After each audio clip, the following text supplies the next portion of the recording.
that his works are done in the meekness. That's a person who wants understanding. But if you have bitter envy and strife in your hearts, glory not and lie not against the truth.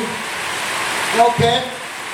But if you have bitter envy and self-seeking in your hearts, do not boast and lie against the truth.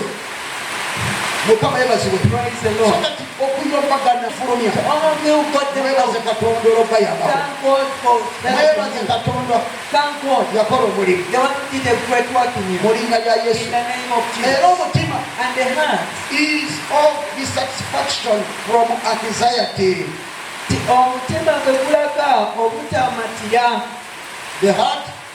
is of dissatisfaction from anxiety.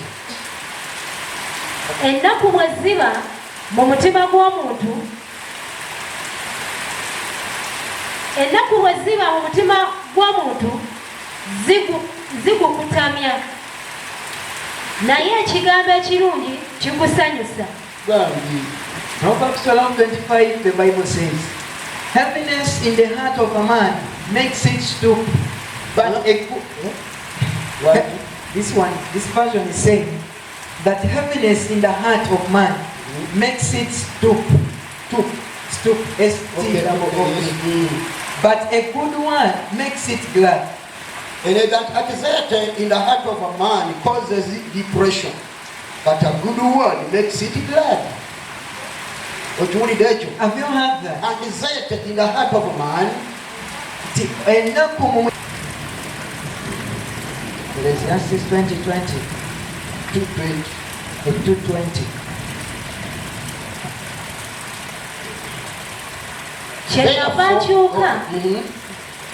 Kyenava nkyuka omutima gwange ne guggwamu essuubi ery'okutegana kwonna kwe nategana wansi w'enjuba.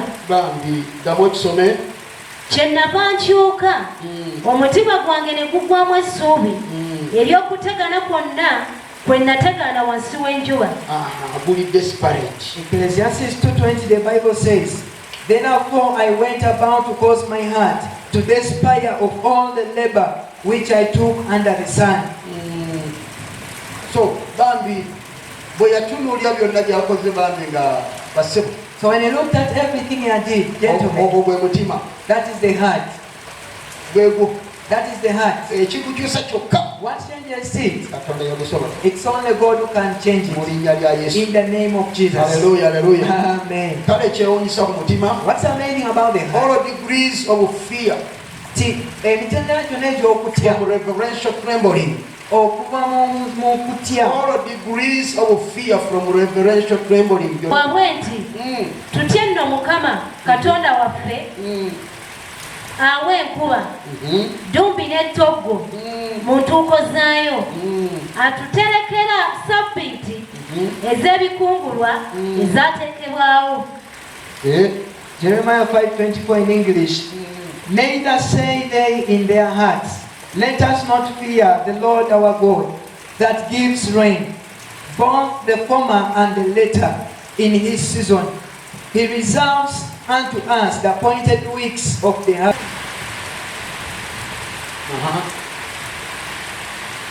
28, yes. The Bible says in English, the Lord shall smite you with madness and blindness and astonishment of heart. Mukama anaakuleetangako eddalu n'obuzibe bw'amaaso n'okusamaalirira kw'omutima. That's what they call Lankatela. Okay. No, Rachel. So therefore, if your heart does not do what the Lord wants, if you don't do to others what the Lord expects you to do, if you don't behave well as the Lord wants you to behave, the Lord has promised to do this thing. Read it again. Mukama anaakuleetangako eddalu n'obuzibe bw'amaaso. Eddalu n'obuzibe bw'amaaso ebibonerezo bibiri. Eddalu n'obuzibe bw'amaaso ani abireeta? Katonda. Madness and blindness, it is God bringing them. n'okusamalirira kw'omutima n'okusamalirira kw'omutima and astonishment of heart. naye nga gwe mwana wa katonda But as